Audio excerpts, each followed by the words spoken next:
Jehovah. Thank you holy spirit God. Thank you Lord Jesus Christ of Nazareth.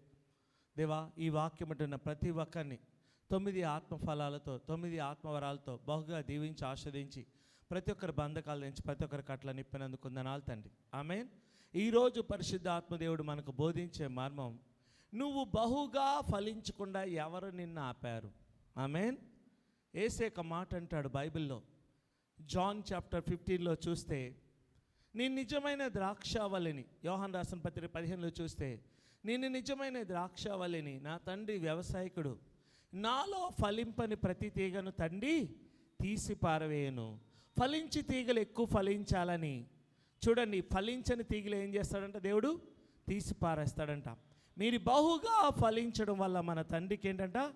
మహిమ అంట. ఆమేన్. అయితే శిలువ రక్తం ద్వారా యేసయ్య మనకి ఏ ఆశీర్వాదం ఇచ్చాడు? అబ్రహాం ఆశీర్వాదం. మనలో లోపాలున్నా, కొన్ని శాపాలున్నా, కొన్ని ఇరుకులున్నా, కొన్ని ఇబ్బందులున్నా, ప్రార్థన జీవితం కొంచెం లేకపోయినా, అవిశ్వాసాలు ఉన్నా కూడా అబ్రహాం ఆశీర్వాదం వాటన్నిటిని అధిగమింపజేసే ప్రార్థన జీవితాన్ని, విశ్వాస జీవితాన్ని మీకు దయచేస్తుంది. అటు కృప కలుగునుగాక. ఆమేన్. అయితే బైబిల్లో అబ్రహాము కుమారుడైన ఇస్సాకు బహుగా ఫలించాడంట. యాకోబు బహుగా ఫలించాడంట. ఇశ్రాయేలులు ద్రాక్షవల్లి వల్లే బహుగా ఫలించారంట. వాళ్ళ ఫలించడానికి కారణం ఏంటి? క్రైస్తవులమైన మనము ఎందుకు ఫలించలేకపోతున్నాం? 9 ఆత్మఫలాల్లో, 9 ఆత్మవరాలు, ఆరోగ్యంలో, ఐశ్వర్యంలో, గర్భఫలంలో, ఉద్యోగంలో, వివాహంలో, 7 ఆత్మల అభిషేకంలో, శక్తి, జ్ఞానం, ఐశ్వర్యం, బలము, ఘనత, మహిమ, ఆశీర్వాదంలో మనం ఎందుకు ఫలించలేకపోతున్నామంటే దానికి కారణం దేవుని ప్రేమను మనం లోతుగా తెలుసుకోలేకపోవడమే. ఎప్పుడు గుర్తుపెట్టుకో, యేసయ్య ఒక్క క్షణం కూడా నిన్ను ప్రేమించని క్షణం ఉండదు. యేసయ్య ఒక్క క్షణం కూడా నిన్ను విడిచిపెట్టిన సమయం ఉండదు. ఆయన ప్రేమ ఎత్తులోతు వెడల్పులు ఎప్పుడు నువ్వేం చేయాలా? తెలుసుకోవాలా. అయితే ఈరోజు నిన్ను ఫలించకుండా ఏం ఆపేస్తున్నాయి? నీకు నా యందు మీరు నిల్చుండండి, అప్పుడు మీ యందు నా మాటలు నిల్చుండండి, అప్పుడు మీరు ఏమవుతారంట? బహుగా ఫలిస్తారు. నా యందు మీరు నిల్చుండండి, మీ యందు నేను నిల్చుంటా, అప్పుడు మీ యందు నా మాటలు నిల్చుంటాయి, అప్పుడు మీరు బహుగా ఫలిస్తారంట. ఆమేన్. కొన్నిసార్లు నువ్వు ఫలిస్తున్నా కూడా చాలా శ్రమలు ఉంటాయి. ఆమేన్. చూడండి, లాస్ట్ సండే మనం మాట్లాడుకున్నాం, కష్టకాలంలో, కఠిన పరిస్థితుల్లో కూడా, తీరిక లేని సమయంలో, బిజీ వరల్డ్లో కూడా నువ్వు బహుగా ఫలించవచ్చు. ఆరోగ్యంలో, ఐశ్వర్యంలో, గర్భఫలంలో, ఉద్యోగంలో, వివాహంలో, నీతిలో, పరిశుద్ధలో, శాంతి, సమాధానంలో బహుగా ఫలించవచ్చు. చూడండి, నేను ఫలించేటప్పుడు ఈ 3 పరిస్థితులు నీకు ఉంటాయి. అదేంటంటే, దేవుడితో నీకు సమాధానం ఉంటుంది, నీతో నీకు సమాధానం ఉంటుంది, చుట్టూ ఉన్న వారితో నీకు సమాధానం ఉంటుంది. నీతో ఇతరులకి సమాధానం ఉండకపోవచ్చు, కానీ వారితో నీకు సమాధానం ఉంటుంది. ఆమేన్. హల్లెలూయా. చూద్దాం బైబిల్లో. చూడండి, ఇస్సాకు ఫలించకుండా, ఈ యెహోషాపాతు ఫలించకుండా, లేకపోతే బైబిల్లో కొంతమంది ఉన్నారు అడ్డుగా ఉంటారు ఫలించకుండా.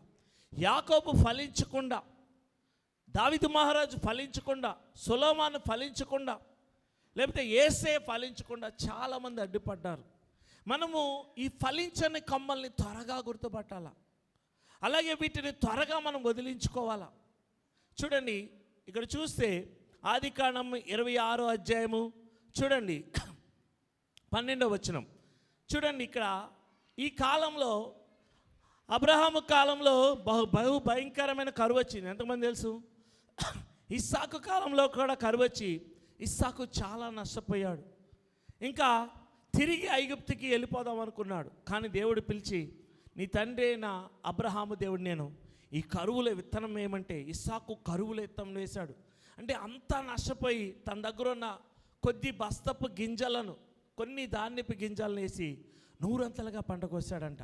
ఎంతమందికి అర్థమవుతుంది? దయచేసి చదువుదాం.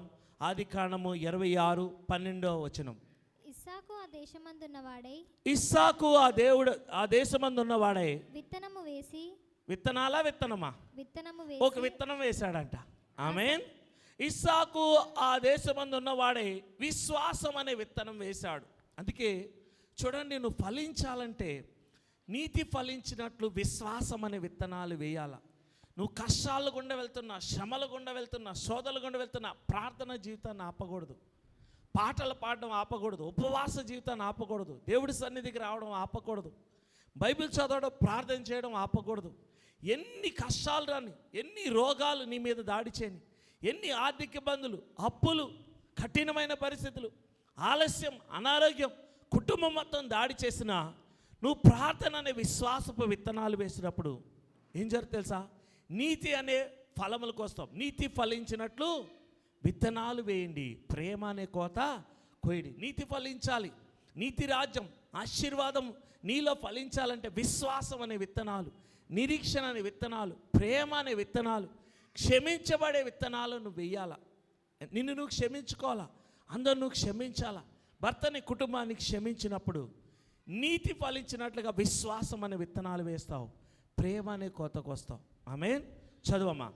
ఇస్సాకు ఆ దేశమందు ఉన్నవాడే విత్తనం వేసి ఏ సంవత్సరం? ఆ సంవత్సరం నూరంతల ఫలము పొందును. అంటే నూరంతలుగా ఆ ఫలము పొందాడంట.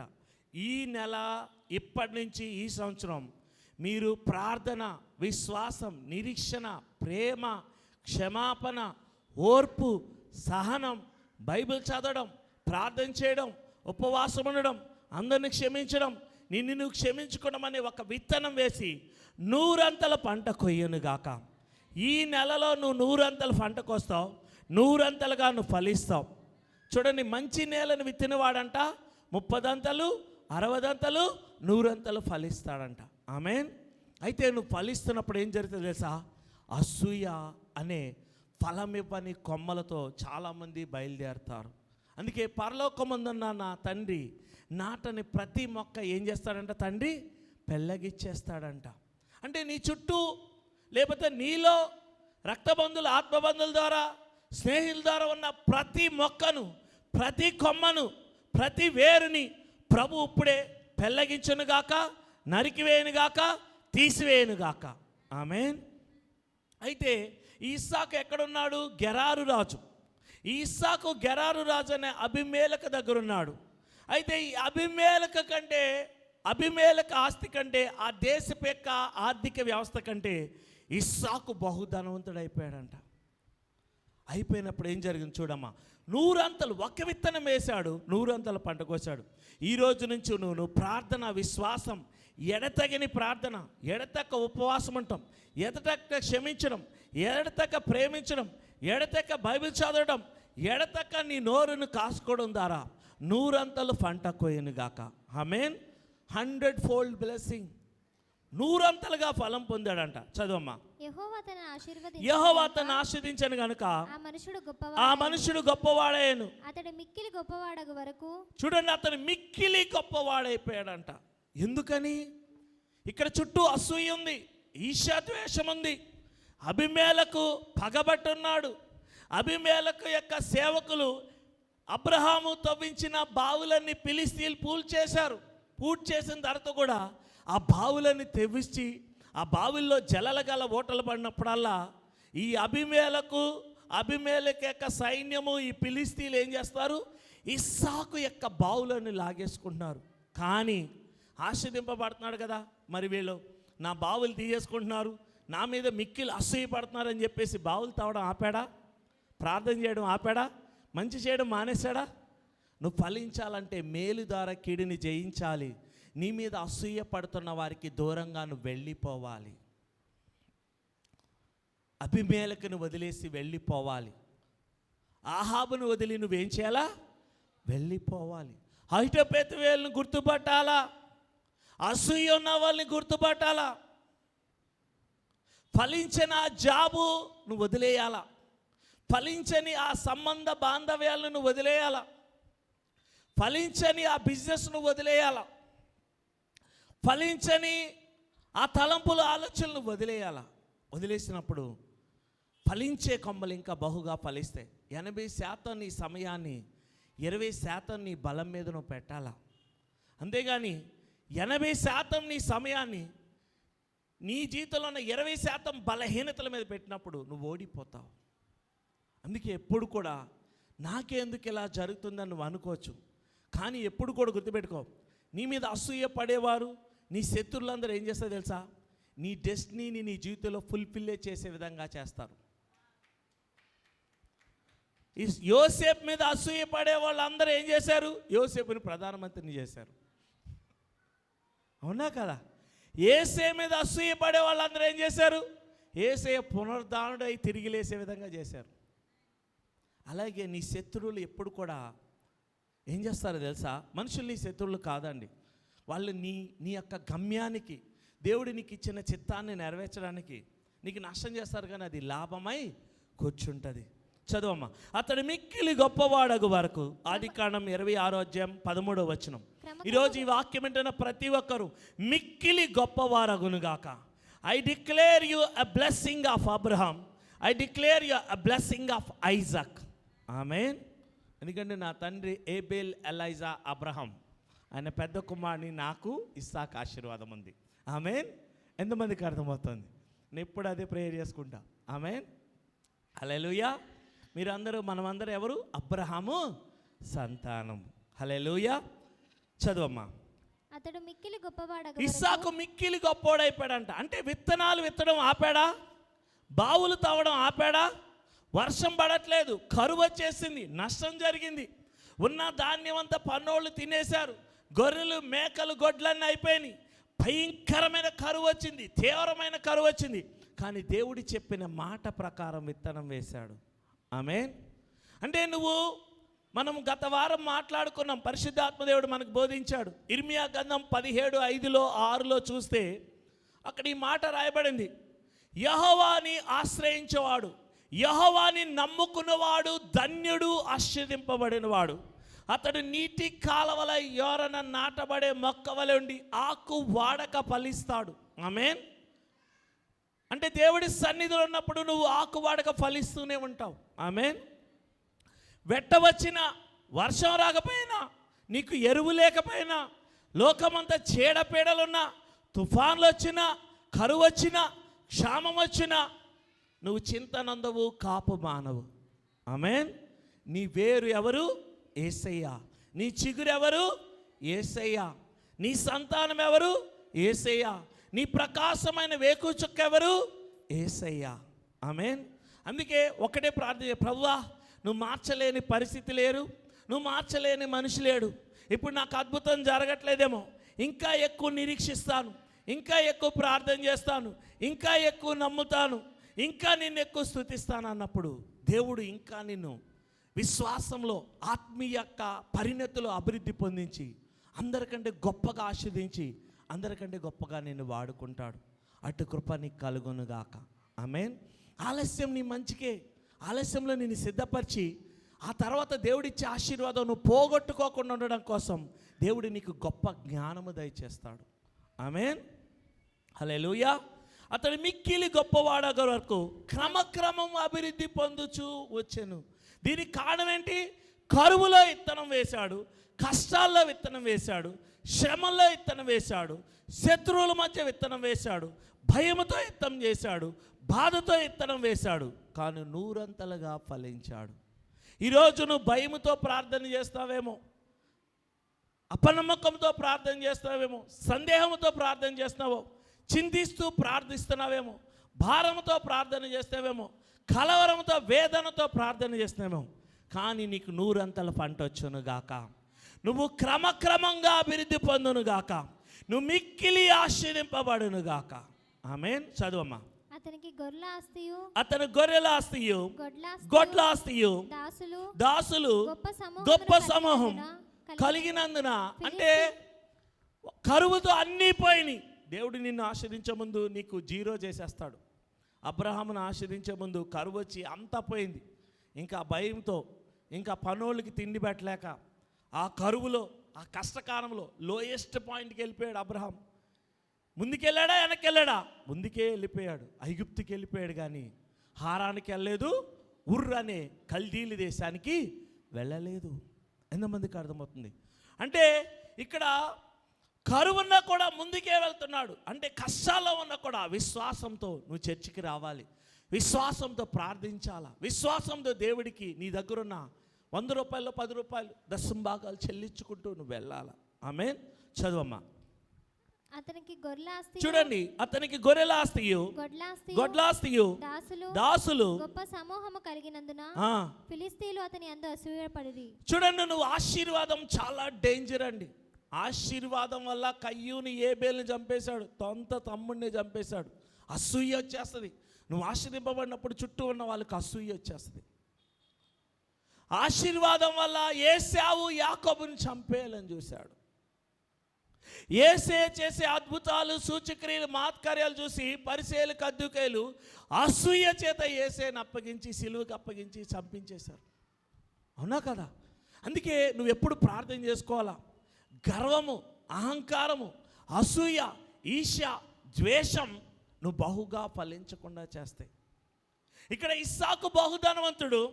అబీమెలెకు రాజు కంటే కూడా ఎక్కువ ఇతని దగ్గర దాసులు ఉన్నారు, బలవంతులు ఉన్నారు, శక్తివంతులు ఉన్నారు. కానీ తను తగ్గించుకుంటున్నాడు. అవునా కదా? యుద్ధం చేస్తే ఎంత చెప్పండి, అబీమెలెకు రాజు ఇస్సాకు ముందు నిలబడలేడు. కానీ ఇస్సాకు తను తగ్గించుకుంటున్నాడు. గొడవలు పడడానికి ఇష్టపడలా. తన తండ్రి అయిన అబ్రహాము నుంచి నేర్చుకున్నాడు ఇస్సాకు. చూడండి, అబ్రహాముకున్న గొప్ప గుణం ఏంటంటే లోతును కాపాడి 5 రాజులను ఓడించి సొదొమ గొమొరాల ఆ పట్టణాల్ని ఆ రాజులు పట్టుకొలిపోయిన 5 రాజులను ఓడించి కదుర్లామయ్యి ఆ 4 రాజులు ఓడించి ఆ 5 రాజులు విడిపించి లోతు ఆస్తిని తిరిగి తీసుకొచ్చాడు. కానీ లోతు భార్య, లోతు సేవకులు ఎప్పుడు కూడా అబ్రహాము యొక్క ఆస్తి మీద ఎప్పుడు గొణుగుతూ సణుగుతూ, లోతు కాపర్లు ఎప్పుడు కూడా అబ్రహాము కాపర్లతో యుద్ధం చేసేవాళ్ళు, గొడవ పడేవాళ్ళు. కానీ అబ్రహాముకి బలం ఉంది, శక్తి ఉంది. నీకున్న ఆస్తి ఎంత నా తమ్ముడు, నీకు అసలు ఏం తీసుకొచ్చావు, నేను ఇచ్చిందే కదా అని ఒక్క మాట అన్నాడా? అనలేదు. నీకేం కావాలో తీసుకుని వెళ్ళిపో అన్నాడు. కొన్నిసార్లు నువ్వు ఆశీర్వదింపబడాలంటే కొంత నష్టపోవాలా, కొంత త్యాగం చేయాలా. అప్పుడు దేవుడు ఆకాశ వాకిట్లిప్పి పట్టజాలు విస్తారమైన దీవులిస్తాడు. ఆమేన్. చాలా మా మదర్ ఇప్పుడు ఒక మాట అంది, కుక్క జోలికి వెళ్ళి చక్కదనం పోగొట్టుకోవద్దంట. అలాగే కొంతమందితో నువ్వు యుద్ధం చేయొద్దు. లోతుతో అబ్రహాం యుద్ధం చేయొచ్చా? చేయకూడదు.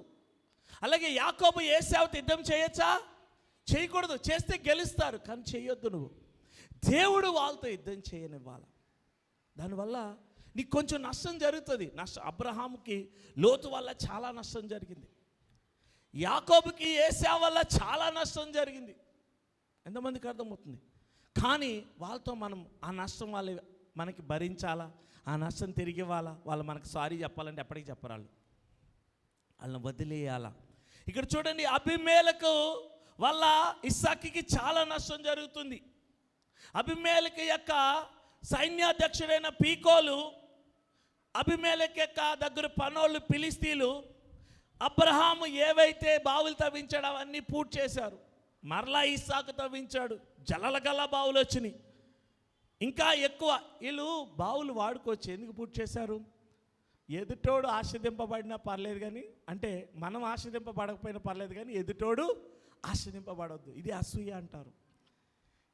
అంటే వీళ్ళ బావులు వాడుకోవట్లే, అబ్రహాం బావులు పూర్తి చేస్తున్నారు. అంటే అబ్రహాం ఆశీర్వదింపబడకూడదు. ఇక్కడ కూడా ఇస్సాకు తన తండ్రి యొక్క బావులను తవ్వించిన ప్రతి బావి జలలు గల బావులు. ఆ బావుల దగ్గర గొర్రెలు, మేకలు, ఎద్దులు వచ్చి అవి పిల్లలేసి గొప్పగా నీళ్ళ ద్వారా ఆశీర్వదింపబడినాయి. అయితే ఆ బావులన్నీ పూర్తి చేశారు. అబ్రహాము తవ్వించిన బావులు ఫిలిస్తీయులు పూర్తి చేశారు. మళ్ళీ ఇస్సాకు తవ్విస్తే ఆ బావులు లాగేసుకుంటున్నారు. లాక్కున్నంత మాత్రాన ఇంకా బావులు తవ్వడం ఆపాడా? అలాగే ఇతరులు నీ ఆశీర్వాదాన్ని లాక్కుంటున్నప్పుడు, ఇతరులు నీ ఆశీర్వాదాన్ని దొంగిలిస్తున్నప్పుడు, ఇతరులు నీ కష్టార్జితాన్ని వడ్డీల రూపంలో, మోసం రూపంలో దొంగలిస్తున్నప్పుడు నీవు ప్రార్థించడం, విత్తడం, మేలు చేయడం ఆపకూడదు. అప్పుడు నువ్వు బహుగా ఫలిస్తావు. చదవమ్మా. అతని తండ్రి అయిన అబ్రహాము దినముల్లో అతని తండ్రి దాసులు త్రవ్విన బావులన్నిటినీ ఫిలిస్తీయులు మన్ను వేసి పూర్తి చేశారు. అపవాది ఎప్పుడు కూడా నీలోన జీవపు జల నదిగా, లేకపోతే ఒక చెరువుగా, ఒక కోనేరుగా, ఒక నదిగా, ఒక సముద్రంగా మహాసముద్రం కాకుండా ఉండడం కోసం అసూయ అనే రాళ్ళని వేస్తుంది. చూడండి, ఏవైనా బావులను పూర్తి చేయాలంటే దాంట్లో వేస్తారు పాత చెప్పులు, అవునా, మురికి గుడ్డలు, చెక్కలు, ఇంకా రోడ్ల మీద దొరికే వేస్ట్ అంతా, ఇళ్ళలో తీసే చెత్త అంతా బావుల్లో పూర్తి చేస్తారు. అపవాది కూడా మన ప్రార్థన జీవితం అనే ఓటను అలాగా అసూయ, గర్వము, కోపం, చింత, బాధ, భయముతో పూర్తి చేయాలనుకుంటుంది. అందుకే ఎల్లప్పుడూ కూడా మీ కడుపులో నుంచి జీవజల నదులు పారే విధంగా మీ బావులను లోతుగా తవ్వాలా పరిశుద్ధాత్మ సహాయంతో. ఆమేన్. చూడండి 16 చదవమ్మా. అబీమెలెకు, ఆ దేశపు రాజు గెరారు రాజు అన్నాడు అబీమెలెకు, నీవు మాకంటే బహుబలము గలవాడు, నీవు మాకంటే బహుబలము గలవాడు. ఎందుకో తెలుసా? ఇస్సాకు దేవుడు చెప్పిన వాక్యం ప్రకారం జీవించాడు. ఒక విత్తనం వేసి 100 అంతల పండుగేశాడు. ఇస్సాకు పగ తీర్చుకునే వ్యక్తి కాదు. ఇస్సాకు గర్వాంధుడు కాదు. ఇస్సాకు ధ్యానం చేసుకునే వ్యక్తి, క్షమించే వ్యక్తి, ప్రేమించే వ్యక్తి. అందుకే చూడండి, అబీమెలెకు ఆ రాజు అన్నాడు, నీవు మాకంటే బహుబలము గలవాడవు గనుక మా యొద్ద నుండి వెళ్ళిపోమని ఇస్సాకుతో చెప్పగా, ఏంటంట? నీ వల్ల మేము ఆశీర్వదింపబడుతున్నాం అని చెప్పట్లా. అసూయ. ఎప్పుడైనా నీ బలంతో మా రాజ్యాన్ని తీసేసుకుంటావేమో, మా ఆస్తులు లాగేసుకుంటావేమో, మా పనోళ్ళు నువ్వు తవ్వించిన బావులు, మీ తండ్రి బావులు మేము పూర్తి చేసాం, మరలా నువ్వు వాటిని తవ్వించావు, జలల గల బావులు పడుతున్నాయి, మరలా అవి నువ్వు తీసేసుకుంటావేమో, నువ్వు మాకంటే ఎక్కువ బ్లెస్ అవుతావేమో అని అసూయతో వెళ్ళిపోమంటున్నాడు. యుద్ధం చేయలేక, ఒకవేళ యుద్ధం చేయగలిగితే చేసేసేవాడేమో. ఎంత అసూయ చూడండి అని ఇస్సాకు తవ్వించిన ప్రతి బావిని లాగేసుకున్నాడు. ఎవరు? అబీమెలెకు. లాగేసుకున్న తర్వాత చూడండి, ఇంకా అక్కడి నుంచి వెళ్ళిపోయాడు. ఈ పోతే పోయిందిలే ఈ ఆశీర్వాదం. నేను తవ్విన ప్రతి బావిని, ఎంత కష్టపడి ఒక బావి తవ్వాలంటే 3-4 నెలలు పడుతుంది. బావులు, దిగుడు బావులు, అవి పెద్ద పెద్ద బావులు. అయితే ఇస్సాకు ఇచ్చేస్తూ వెళ్ళిపోతున్నాడు. అయినా కానీ ఊరుకుంటలా. తర్వాత దూరం వెళ్ళిపోయాడు. ఇక ఇస్సాకు ఈ బాధ భరించలేక, వీడి అసూయ, వీడి ద్వేషం భరించలేక తర్వాత ఇస్సాకు దూరం వెళ్ళిపోయిన తర్వాత అబీమెలెకు యొక్క సైన్యాధిపతి కొంతమంది వచ్చి ఇస్సాకుతో ఏం మాట్లాడుతున్నారు చూడండి. 28 చదవమ్మా. వారు మరి ఒక బావి త్రవ్వినప్పుడు 28 అమ్మా. ఆదికాండం 26-28. వారు నిశ్చయముగా యెహోవానికి తోడై ఉండుట చూచి, వాళ్ళు వచ్చి చూసి నిశ్చయముగా, చూడండి, యెహోవానికి తోడై ఉండుట చూచితిమి. చూడండి, దానికి ముందు 26 నుంచి చదవమ్మా.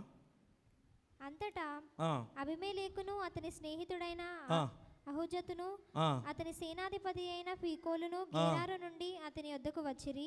రాజైన అబీమెలెకు అతని స్నేహితుడైన అహుజతును ఫీకోలు అని అతని సైన్యాధిపతి గెరారు నుండి వచ్చి ఇస్సాకుతో ఏమంటున్నా చూడు, మీరు నా మీద పగబట్టి మీ యొద్ద నుండి నన్ను పంపివేసిన తర్వాత ఎందు నిమిత్తము నా యొద్దకు వచ్చినై ఉన్నారని. ఇంకా చూడండి, అంటే ఎల్లగొట్టేశారు, బావులన్నీ లాగేసుకున్నారు. మంచి మంచి బావులు లాగేసుకుంటే అప్పుడు నీళ్ళే కదండి ఆధారం పశువులు జంతువులకి. లాగేసుకుని మరలా వీళ్ళ తెలివి చూడండి, మళ్ళీ ఇస్సాకు ఎంత దూరం వెళ్ళిపోతే అంత దూరం వచ్చేసారంట. చదువమ్మా. వారు నిశ్చయముగా యెహోవానికి తోడై ఉండుట చూచితిమి. దేవుడు నీకు తోడై ఉండడం చూసాం, అందుకే మేము యుద్ధం చేయట్లేదు అంటున్నారు. ఎందుకో తెలుసా? దేవుడు నీకు ఎప్పుడు తోడుంటాడో తెలుసా? విశ్వాసం అనే విత్తనం, ప్రార్థన అనే విత్తనం, ప్రేమ అనే విత్తనం, క్షమించడం అనే విత్తనం, ఓర్పు సహనం అనే విత్తనం, దేవునికి విధేయత చూపడం అనే విత్తనం వేసినప్పుడు దేవుడు నిత్యం నీకు తోడై ఉంటాడు. యేసయ్య నిన్ను ప్రేమించని ఒక్క క్షణం నీ జీవితంలో ఉండదండి. యేసయ్య ఒక్క క్షణం నీ చెయ్యి విడిచిపెట్టే సమయం కూడా నీ జీవితంలో ఉండదండి. అది గుర్తుపెట్టుకోవాలా. నేను రోజు ప్రార్థన చేస్తే, యేసయ్య నన్ను ఒక్క క్షణం కూడా నువ్వు చెయ్యి విడిచిపెట్టావు దేవా, అందుకు నీకు వందనాలు. నన్ను ప్రేమించని ఒక్క క్షణం కూడా లేదు. ప్రతి క్షణం నువ్వు నన్ను ప్రేమిస్తావు, నా బలహీనతలో ప్రేమిస్తావు, నేను పడిపోయినప్పుడు ప్రేమిస్తావు, నేను ఎలా ఉన్నా నీకు నచ్చుతాను ప్రభా. అదే నిజమైన ప్రేమ. థ్యాంక్ యూ యేసయ్య, ఐ లవ్ యూ జీసస్ అని నువ్వు చెప్పినప్పుడు, దేవుడి ప్రేమ నువ్వు లోతుగా తెలుసుకున్నప్పుడు, దేవుడి యొక్క సామర్థ్యం, శక్తి నీలో ఎక్కువ ప్రత్యక్షమై గొప్ప కార్యాలు నువ్వు చేయగలుగుతావు. ఆమేన్. అటు కృప నీకు ఇచ్చునుగాక. వీళ్ళు ఎల్లగొట్టేశారు ఇస్సాకుని, మరలా వచ్చి యెహోవా దేవుడు నీకు తోడై ఉన్నాడు, అందుకే మేము నిన్నేం చేయలేకపోయాం, కానీ నీ బావులు నీ ఆస్తులు లాగేసుకున్నాం. ఎంత అసూయ చూడండి. చదవమ్మా. గనుక మనకు అనగా మాకును నీకును మధ్య ఒక ప్రమాణం ఉండవలెనని. చూడండి, ఎప్పుడైనా వచ్చి యుద్ధం చేసి మేము ఎల్లగొట్టేసి నీ బావులు తీసుకుని ఆస్తులు తీసుకున్నాం కదా, మరలా ఒకవేళ నువ్వు వచ్చి అతను తీసుకుంటావేమో, మాకంటే నువ్వు బలవంతుడు, మా రాజ్యం తీసుకుంటావేమని తిరిగి వచ్చారంట. చదవమ్మా. మేము నిన్ను ముట్టక ఏంటంట? అబ్బా, ముట్టక అంట, అన్నీ లాగేసుకుని ముట్టక అంట. ఇలాగే ఉంటాయి కొంతమంది. నేనేం చేయలేదు అంటారు, అన్న మాటలను అనేస్తారు, నష్టాలని చేసేస్తారు, నరకాన్ని చూపించేస్తారు, కానీ నేను నిన్నేమనలేదు అంటారు. వీడు కూడా అంతే, అభిమేలకు. ఇట్లాంటి వాడితో చాలా జాగ్రత్తగా ఉండాలి. ఓపెన్ ఫైట్ చేసేవాడితో యుద్ధం చేయొచ్చు, కానీ వెనక నుంచి పొడి చేసేవాడితో ఏం చేయలేము మనం. ఇట్లాంటి వాళ్ళని నువ్వు ఫలించని కొమ్మల్ని తొందరగా వదిలించుకోవాలా. ఆ కొమ్మ అక్కడ పరేసి నువ్వు పారిపోను గాక. ఆమేన్. చదువమ్మా. మేము నిన్ను ముట్టక, నేను నిన్ను ముట్టక నీకు మేలే తప్ప. ఏం చేశారంట? మేలే. అబ్బా, బావులు తీసుకుని మేలు చేశారు, మరి ఎల్లగొట్టేసి మేలు చేశారు. ఇస్సాకు విత్తనం వేసినప్పుడు వర్షాలు పడి వీళ్ళందరికీ పంట వచ్చింది. ఒకవేళ ఇస్సాకు విత్తనం అయిపోతే ఈ దేశం ఏమైపోయేది? నాశనం అయిపోయేది. ఇస్సాకు వల్ల ఆశీర్వదింపబడి, ఇస్సాకు మీద పగబట్టి, ఇస్సాకు యొక్క బావులను అబ్రహాం బావును లాగేసుకుని నిన్నేం టచ్ చేయలేదు కదా మేము అంట. ఎంత నాటకాలండి. ఇట్లాంటి మనుషులు ఉంటారు. They are poisonous people. Be careful. అందరూ ఉండరు, కానీ ఇలాంటి వాళ్ళతో జాగ్రత్తగా ఉండు. క్షమించు, కానీ క్షమించిన వెంటనే ఇంకొకసారి వాడిని నేను మోసం చేయకుండా ఉండడానికి కిలోమీటర్ దూరం పారిపో. ఎంతమందికి అర్థమవుతుంది? హల్లెలూయా. చదువమ్మా. నీకు మేలే తప్ప. నీకు మేలే తప్ప. వీళ్ళు మేలు చేశారా? అస్సలు మేలు చేయలా. ఇస్సాకు వల్ల ఈ దేశం ఆశీర్వదింపబడింది కరువులో. ఇస్సాకు తవ్విన బావులు వీళ్ళు తీసేసుకున్నారు. ఇస్సాకు వల్ల ఆశీర్వదింపబడి ఇస్సాకు మీద పగబెట్టి అసూయపడి ఇస్సాకుని ఎల్లగొట్టేసి నీకు మేలే తప్ప అంట. ఏం మాట్లాడండి. కొంతమంది చూడండి, మీకు మెసేజ్లు పెడతారు, అసలు నీకు నేను ఎంత చేశానంటారు. టార్చరే నీకు. హల్లెలూయా. నీకు నీ జీవితాన్ని నాశనం చేసి అల్లేదో గొప్ప చేసేసినట్టుగా ఫీల్ అవుతూ ఉంటారు. ఇట్లాంటి వాళ్ళని క్షమించి మరలా నిన్ను మోసం చేయకుండా దూరంగా పారిపో. చదువమ్మా. నీకు మేలే తప్ప. నీకు మేలే తప్ప మరేమీ చేయక. మళ్ళీ ఏం చేయలేదంట. నిన్ను సమాధానముగా పంపివేసి. సమాధానంగా పంపించారా? గొడవలతో పంపించారా? గొడవలు. బావి తవ్వుతూ వాల్చు, ఈ మా బావి మా బావి అని రోజు గొడవలే. ఇస్సాకు, అయ్యా అక్కడ జలల గల బావి పడిందయ్యా అంటే వచ్చారా ఫిలిస్తీన్లు? రోజు గొడవ. ఇది మా బావి మా బావి, రోజు గొడవలేనంట. ఇస్సాకు వెళ్ళి మరి అబీమెలెకు ఏంటంటే, మా ఊళ్ళకి నేను చెప్పలేను, అది మా ఊళ్ళు బావి అని చెప్పేవాడంట. సైలెంట్గా వెనకాలండి అంతా నడిపించేసేవాడు అబీమెలెకు. నేను చెప్తాను కానీ మీరు గొడవ పెట్టుకోండిరా. ఏంట్రా ఆ బావులు తీసుకున్నారంట, ఇస్సాకి ఇచ్చేయండి అంటాడంట. మళ్ళీ వెళ్ళిపోయిన తర్వాత మళ్ళీ గొడవ. ఇదే టార్చరు. కొంతమంది ఉంటారు, నేను చెప్తా కాదంటారు. నేను అట్లా అంటాను కానీ మీరు చేసేయండి. ఇట్లాంటి వ్యక్తులు నిన్ను ఫలించకుండా చేస్తారు. అసూయ. అందుకే ప్రేమ మరణం కంటే బలవంతమైంది, ఈర్ష్య పాతాళము కంటే లోతైంది. మరణం కంటే అది లోతైనది. అందుకే అసూయ ఈర్ష్య ద్వేషాలు ఉన్న వాళ్ళతో దూరంగా ఉండు. మరలా నిన్ను వాళ్ళు మోసం చేసి నిన్ను గాయపరిచి నీకు నష్టపరిచేంత సమయం వాళ్ళకి నువ్వు ఇవ్వకు. చదువమ్మా. గనుక నీవును మాకు కీడు చేయకుండా. ఏంటంట? ఏం మేలు చేశారని వీళ్ళు? కీడు చేశాడా? వీళ్ళ భూములు వీళ్ళ భూములు కరువులో పండించాడు, వీళ్ళకి జలల గల బావులు ఇచ్చాడు, వీళ్ళకి ఆశీర్వాదం ఇస్తే వీళ్ళు ఏమంటున్నారు? కీడు చేయొద్దు మాకు అంటారు. ఎంత దుర్మార్గ పాలించు. ఎందుకంటే పచ్చకామలో అందరికి పచ్చగానే కనపడుతుంది. అందుకే ఈ పచ్చగా ఉన్న వాళ్ళకి కొంచెం దూరంగా ఉంటే మంచిది. క్షమించి దీవించి ఆశీర్వదించు. చదువమ్మా.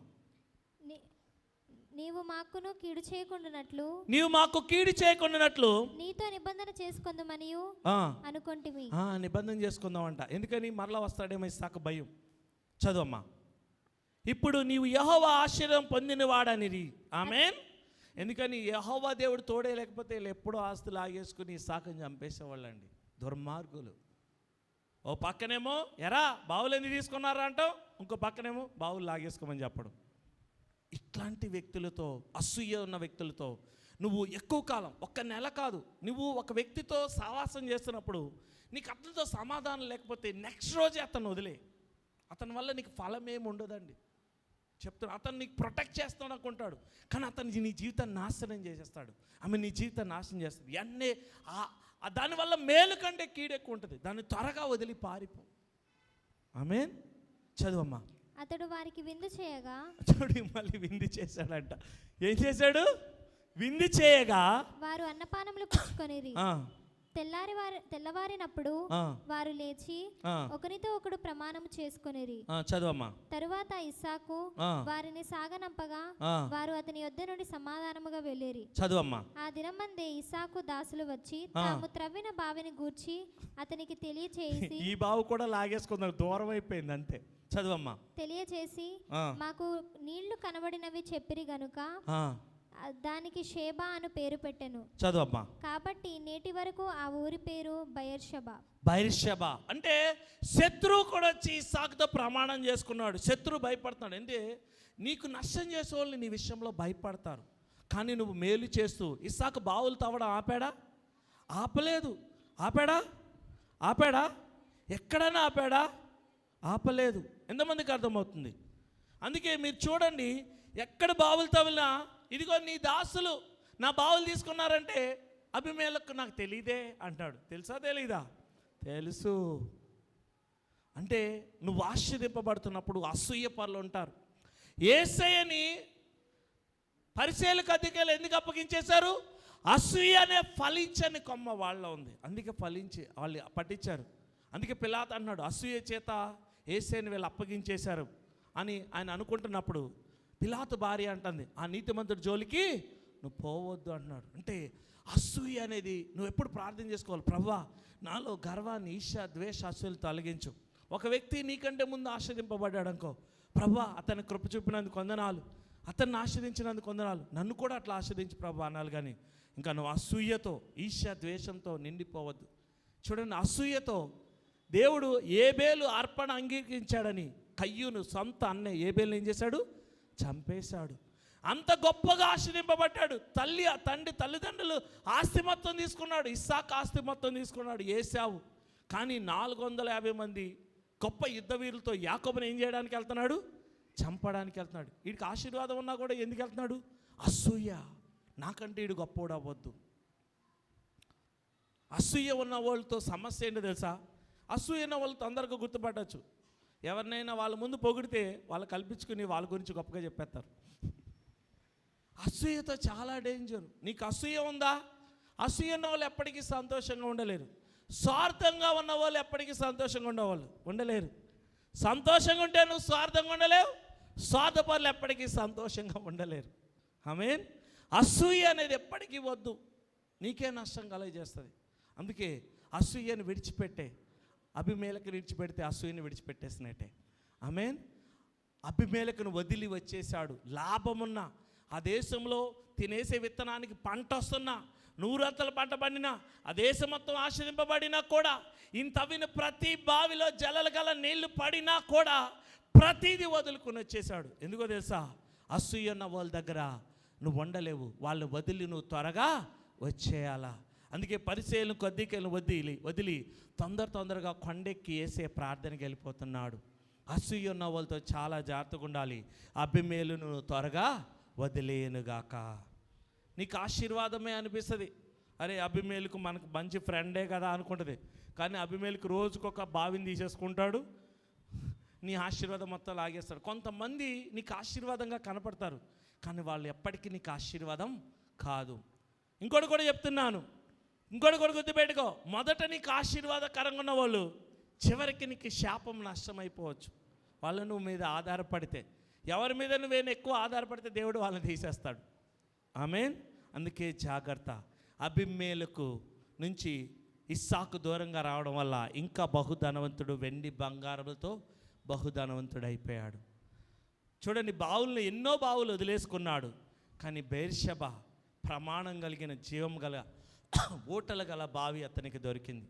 ఇస్సాకు 182 సంవత్సరాలు బతికాడు, గొప్పగా ఆశ్చర్యపడ్డాడు. దానికి కారణం క్షమాపణ. ఫలించని అసూయ అనే కొమ్మని వదిలి వచ్చేసాడు. అలా వదిలి వచ్చినప్పుడు నువ్వు బహుగా ఫలిస్తావు. అలాగే చూడండి, బైబిల్లో ఇంకొక వ్యక్తి ఉన్నాడు, ఆహాబు. ఈ ఆహాబు అనే ఫలించని కొమ్మతో వియ్యముందాడు. ఎవరు? యెహోషాపాతు. 2వ దినవృత్తాంతం 20వ అధ్యాయం చదివితే ఆశా కుమారుడైన యూదారాజైన యెహోషాపాతు చాలా గొప్ప విశ్వాసం గలవాడు.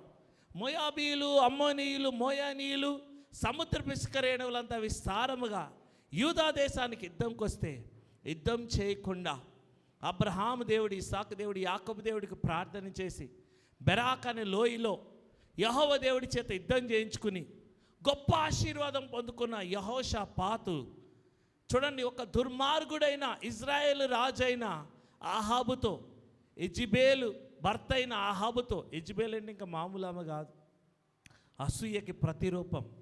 అవునా కదా? కొత్త ఐడియాలు ఇస్తుంది ఆహాబుకు కూడా. నువ్వు రాజు కదా, ఆ నాబోతు పొలం ఇవ్వలేదని ఏడుస్తున్నావా? ఏడవద్దు, లేచి ఏం చేయాలా? దొంగ సాక్షుల్ని పెట్టి, అబద్ధ సాక్షుల్ని పెట్టి రాజుని దేవుని శపించాడని చెప్పి రాళ్ళతో కూడా చంపించేసింది. అన్యాయంగా నాబోతు పొలం లాగేసుకుంది యెజెబెలు, ఆహాబు భార్య. యెజెబెలు స్త్రీలు అసూయ, గర్వము, అహంకారం మనిషిని నాశనం చేసేస్తుందండి. అందుకే జాగ్రత్త. వీటిని జయించాలంటే సిలువ రక్తం వాక్యం ద్వారానే జయించాలా. వీటిని జయించాలంటే ప్రతిరోజు యేసయ్యని తెలుసుకోవాలా. యేసయ్య యొక్క కనికరం, కృప, కటాక్షం, ప్రేమ చూపాలా. యేసయ్య గురించి చెప్పడం కాదు, యేసయ్యని అందరికీ క్రియల రూపంలో, పనుల రూపంలో, మాటల రూపంలో, చేతల రూపంలో నువ్వు చూపించినప్పుడే ఈ సృష్టిలో క్రీస్తు రాజ్యం ప్రత్యక్షమవుతుంది. ఎంతమందికి అర్థమవుతుంది? ఆమేన్. ఇక్కడ యెహోషాపాతు ఆహాబుతో వియ్యమొందిన తర్వాత దేవుడు వద్దన్నాడు. ఆహాబుతో వియ్యముంది రామోతు గిలాతు, సిరియా రాజు దగ్గర రామోతు గిలాతు ఉండే దాన్ని యుద్ధానికి వెళ్ళారు. ఎవరు? ఆహాబు, ఇంకెవరు? ఏదోము రాజు, యూదారాజు. వెళ్తే ప్రాణం మీదకి తెచ్చుకున్నాడు యెహోషాపాతు ఆహాబుతో వియ్యమందడం వల్ల. అవునా? అలాగే ఆహాబు చచ్చిపోయాడు ఆ యుద్ధంలో. రామోతు గిలాతు రాలేదు, ఏమీ రాలేదు. తర్వాత ఆహాబు కుమారుడైన అహజ్యాతో మళ్ళీ ఇంకోటి, మోయాబు రాజు 1,00,000 గొర్రెలు కప్పమివ్వట్లేదంటే మళ్ళీ మోయాబు రాజుకు సహాయం చేయడానికి ఏదోము రాజుతో కలిపి మరలా ఆహాబు కుమారుడైన ఇజ్రాయెల్ రాజైన యెహోరామైన అహజ్యాతో కలిపి మళ్ళా మోయాబు రాజు యుద్ధంకి వెళ్ళాడు. ఎవరు? యూదారాజు అయిన యెహోషాపాతు. దేవుడితో ఉన్నవాడే, కానీ ఫలించని కొమ్మను బంధంగా పెట్టుకున్నాడు. దానివల్ల చాలా ప్రాణం మీదకి వచ్చింది. 2 యుద్ధాల్లో ఓడిపోయాడు యెహోషాపాతు, చాలా నష్టపోయాడు. అక్కడ తాగాడా? ఆహాబు కుమారుడైన అహజ్యా చూడండి, తర్షీకి వాడలు తీసుకెళ్తుండే, ఆ వాడల్లో బిజినెస్లో డబ్బులు పెట్టి వెండి బంగారు పెడితే దేవుడు ఆ వాడలు బద్దలు కొట్టేసి బిజినెస్ నాశనం చేశాడు. చాలా నష్టపోయాడు యెహోషాపాతు. ఎందుకో తెలుసా? కొంతమందితో ఫలించని కొమ్మలతో, దేవుడికి వ్యతిరేకంగా ఉన్న వారితో నువ్వు సావాసం చేయొద్దు, బంధాలు పెట్టుకోవద్దు. వాళ్ళతో కలిపి నువ్వు యుద్ధాలకి వెళ్ళొద్దు, ఓడిపోతావు, నష్టపోతావు. యెహోషాపాతు అలాగే నష్టపోయాడు. ఆమేన్. అబీమెలెకుని వదిలిచ్చాడు ఇస్సాకు, ఆశీర్వదింపబడ్డాడు.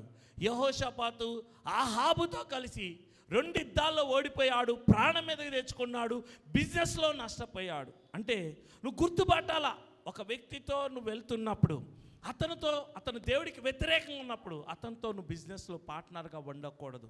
దానివల్ల నువ్వు చాలా నష్టపోతావు.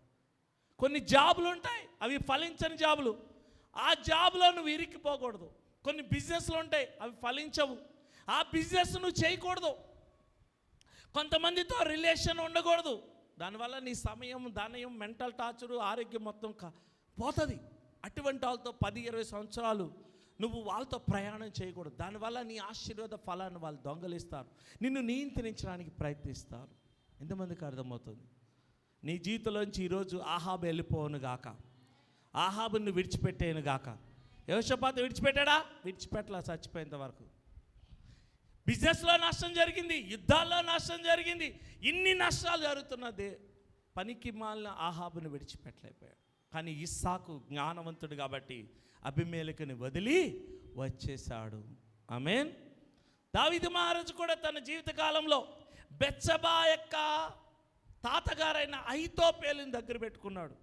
ఈ అహీతోపెలు సమయం చూసి దావీదు మహారాజును చంపాలనుకున్నాడు. అంటే కొంతమంది చాలాసార్లు దేవుడు చెప్పిన మాటలాగానే ఉండదంట అహీతోపెలు చెప్తే. కానీ అహీతోపెలు లోపల విషయాన్ని నింపుకున్నాడు. బెత్షెబా తాతగారు ఎట్లా అయినా దావీదు మహారాజుని తుదముట్టించాలనుకున్నాడు.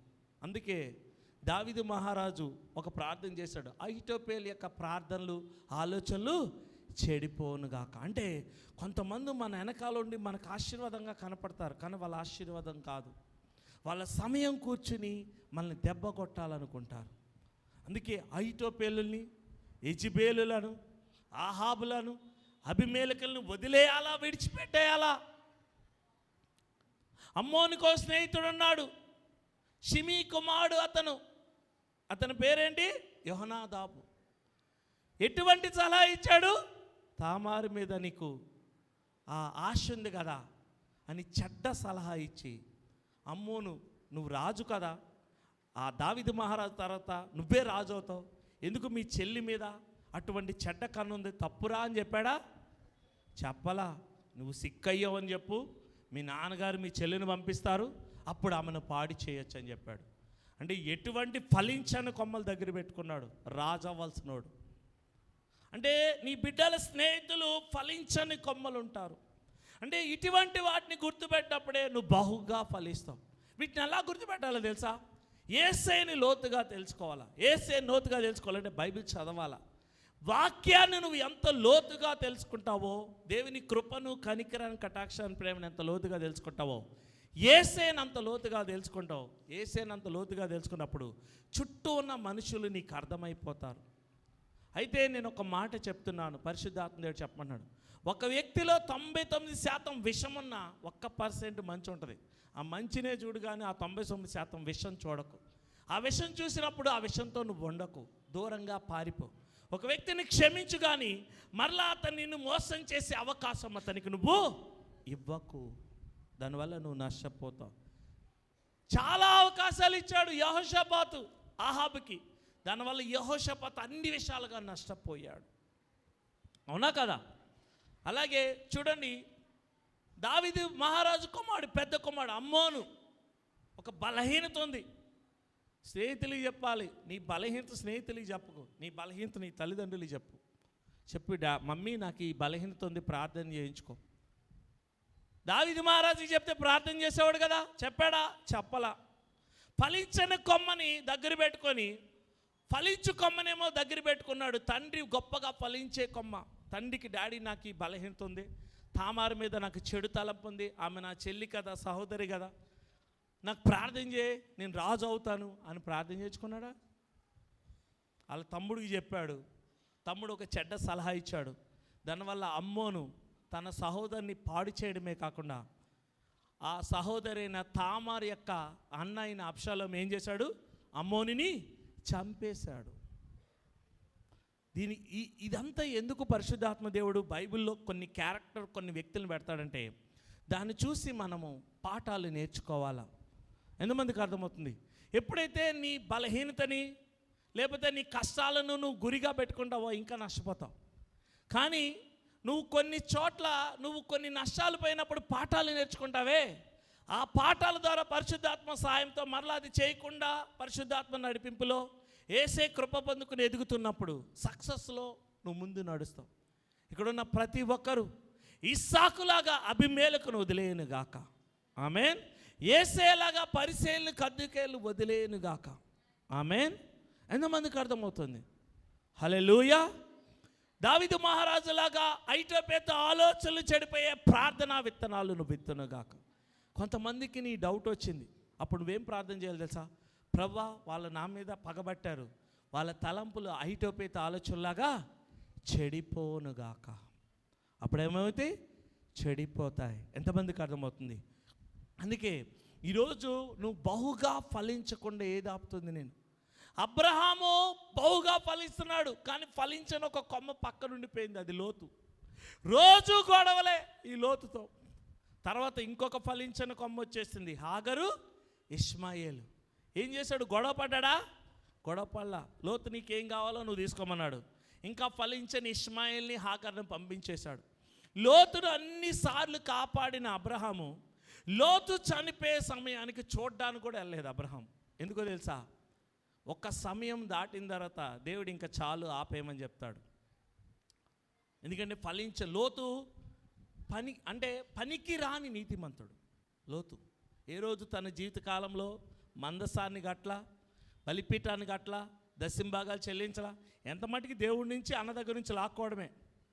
ఇచ్చేది లేదు, క్షమించేది లేదు, ప్రేమించేది లేదు, ఆస్వాదించేది లేదు. సొదొమ గొమొరాలు కాలిపోయిన తర్వాత లోతు కొండకి వెళ్ళిపోయాడు. అబ్రహాం వెళ్ళి ఎప్పుడన్నా కలిశాడా? లోతు సంతానం ఏమైపోయిందో ఎంక్వైరీ చేశాడా? దేవుడు వద్దన్నాడు. కొన్నిసార్లు కొంతమంది గురించి నువ్వు ఎంక్వైరీ చేయాల్సిన పని లేదు. దేవుడు కొంతమందిని వదిలేయమంటాడు.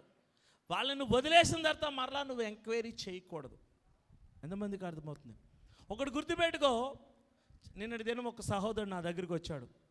అతను ఒక ప్రార్థన చేస్తున్నాడు. ఎప్పటి నుంచో గొప్ప మంచి అగ్ని అభిషేకం ఉంది, బలంగా దేవుడిలో వాడబడుతున్నాడు. నిన్న సాయంత్రం వచ్చాడు. అతనికంట ఒక కోరిక దేవుడు పుట్టించాడంట. మనిషిని చూస్తాం కానీ మనుషులు అన్నీ తెలిసిపోవాలంట. ఒకటే ప్రార్థన చేస్తున్నాడు. ఆ కోరిక పట్టించింది దేవుడా దెయ్యమా? దయ్యం. ఒక మనిషి గురించి నువ్వు తెలుసుకోవడానికి ఎప్పుడూ ప్రయత్నించొద్దు. నీ మననేత్తలను తెరవబడాలి. నీ ప్రార్థన, నీ జీవిత లక్ష్యం ధ్యేయం యేసయ్యని, యేసే పునరుత్థానపు శక్తిని తెలుసుకోవడమే నా నిత్య లక్షణం అంటాడు. ఎవరు? అపోస్తలుడైన పౌలు. యేసేని తెలుసుకోవాలి. కానీ యేసేని తెలుసుకుంటే, సృష్టికర్తని తెలుసుకుంటే సృష్టిని చదవడం నీకు ఈజీ. అరే సృష్టిని చదివితే సృష్టికర్త ఏం తెలుస్తాడు నీకు? ఎంతమందికి అర్థమవుతుంది? యేసేని ఎంత లోతుగా కుమ్మరి గురించి తెలుసుకుంటే కొండ ఎలా చేస్తాడో చెప్తాడు. కొండను చూసి కుమ్మరిని ఎలా చెప్తావు నువ్వు? రకరకాల కొండలు తయారు చేస్తాడు. ఒక చిన్న సైజు కొండ చేసి పెద్ద కొండ తయారు చేశాడు. ఈ కొండ ఆయన చేయలేదని నువ్వు అనటానికి లేదు. అదే కుమ్మరి గురించి నీకు లోతైన సావాసం ఉందనుకో, ఆ కుమ్మరి చెప్తాడు, ఇదిగో నేను ఇంత కొండలు తయారు చేస్తాను. మొత్తం లిస్ట్ అంతా అబ్రహాం తండ్రికి యెహోవా దేవుడు సొదొమ గొమొరాలు కాల్చే విషయాన్ని ప్రతిదీ చెప్పాడు. నీ సంతానం ఎలా ఉంటుంది, 4వ తరం వాళ్ళు ఇక్కడికి వస్తారు, కానాను దేశాన్ని, పాలుతేలు ప్రపంచ దేశాన్ని ఇస్తాను, ప్రతిదీ చెప్పేశాడు అబ్రహాంకి. నువ్వు సృష్టికర్తని, మంచి కుమ్మరిని తెలుసుకోవాలి, కానీ సృష్టిని ఎందుకు తెలుసుకోవాలి? ప్రతిదీ దేవుడు నీకు చెప్పడు. ఎందుకు తెలుసా? అన్నీ నీకు తెలిస్తే దేవుడి మాట నువ్వు అస్సలేను. నరుడు ప్రతిదీ తెలుసుకోవడానికి ప్రయత్నిస్తాడు. ఎందుకు తెలుసా? దాన్ని నియంత్రించాలని. దేవుడు మీరు ఫలించి అభివృద్ధి చెంది భూమిని నుంచి దాన్ని లోపరుచుకుని సముద్రాన్ని, ఆకాశ పక్షుల్ని, సృష్టిని ఏలమంటే సృష్టిని ఏలడం మానేసి మనుషులు మాత్రమే ఏలుతా. నా అసూయతో, నా గర్వంతో, నా డబ్బుతో, నా అహంకారంతో, నా అంగబలంతో, నా కండబలంతో ధమ్కిలిచ్చి వాడిని నన్ను బానిసలాగా ఏలుతా. తప్పది. మనలాంటి దేవుడు స్వరూపంలో, పోలికలో, సారీపులో పుట్టిన నరుణ్ణి మనం ఏలడానికి రాలా, సృష్టిని ఏలడానికి వచ్చాం. దేవుడు నరుని సృష్టించి సృష్టిని ఏలమన్నాడు, నరుణ్ణి ఏలడానికి కాదు. అలాని ప్రభుత్వం కింద మనం లోబడ్డం, ప్రభుత్వ శాసనాలు పాటించడం అంతా మంచిదే. ఒక గవర్నమెంట్, ప్రధానమంత్రి, ముఖ్యమంత్రి ఇదే మంచిదే. కానీ ఒక వ్యక్తిని నియంత్రించడం, మాటల ద్వారా, డబ్బు ద్వారా, అంగబలం, జనబలం ద్వారా నువ్వు నియంత్రిస్తే తాడిని తనేవాడు ఉంటాడు, తల తన్నేవాడు కూడా ఉంటాడు. ఒకడికి అన్యాయం చేశావు, నువ్వు క్షమాపణ దేవుడి దగ్గరికి అడిగినప్పుడు అది నీ మీదకి రాకుండా ఉంటుంది. అంతేగాని ఇంకా విర్రవీగినప్పుడు దేవుడు సీన్లోకి వస్తాడు, దేవుడు పగ తీర్చుకుంటాడు కూడా కొన్నిసార్లు.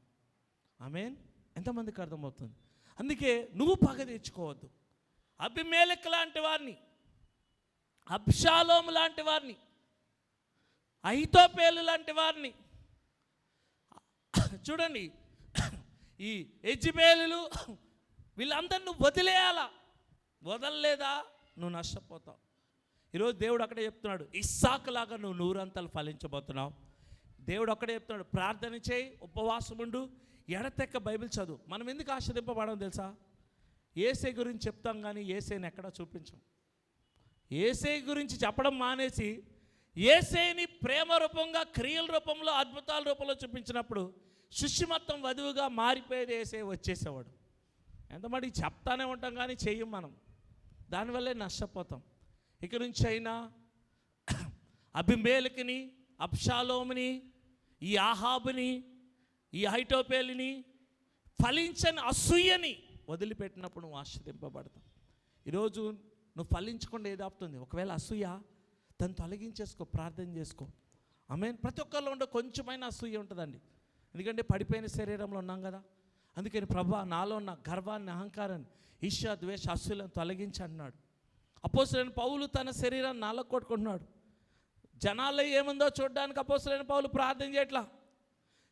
జ్ఞానానికి మించిన క్రీస్తు ప్రేమ ఎత్తులోతులు ఎడల్పులు మీరు తెలుసుకోవాలని మాత్రమే ప్రార్థిస్తున్నాను అంటున్నాడు.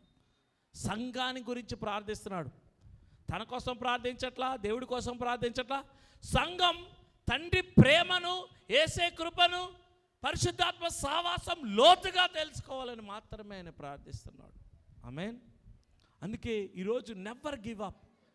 వాళ్ళ బావులు తీసుకుంటున్నారని బావులు తావడం మానేశాడా? మంచి చేయడం మానేశాడా? అందుకే మేలు చేత కీడుని చేయించు. నీ నోరు కాసుకో. ఒకళ్ళు నీకు నష్టం చేశారు, ఆ వ్యక్తి గురించి 10 చోట్ల చెడ్డగా చెప్పకు. నీ నోరు కాసుకో. ఆ వ్యక్తి మంచోడండి, అంతే. That's enough, more than enough.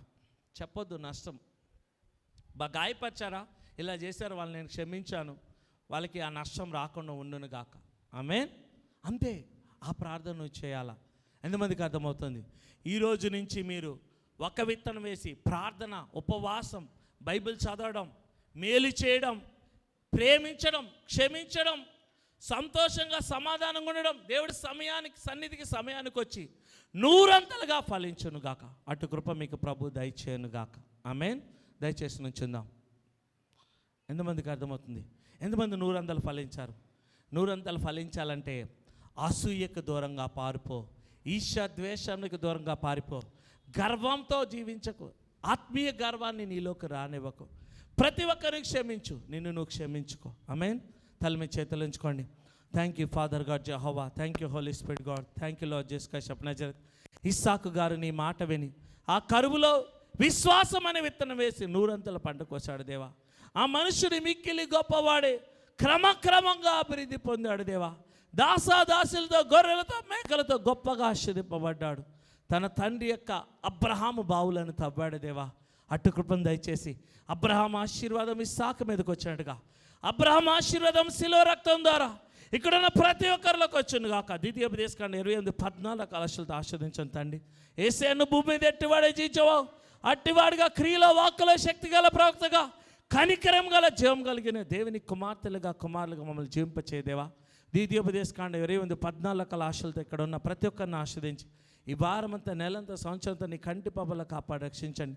ప్రతి ఒక్క రిపోర్ట్ నార్మల్ రిపోర్ట్ దయచేస్తుంది కొందనాలు చెల్లిస్తూ భూమి మీద మల్టీ మిలియనేస్గా, బిలియనేస్గా, ట్రిలియనేస్గా ఆస్వాదించి మరి చేతి పనులను, ఈ సాకు చేతి పనులుగా, అబ్రహాము చేతి పనులుగా, యాకోబు చేతి పనులుగా దీవించి ఆస్వాదించినందుకు కొందనాలు చెల్లిస్తూ త్వరలో నా భర్త అనేసుకు శక్తిగలం ప్రార్థిస్తున్నాము తండ్రి.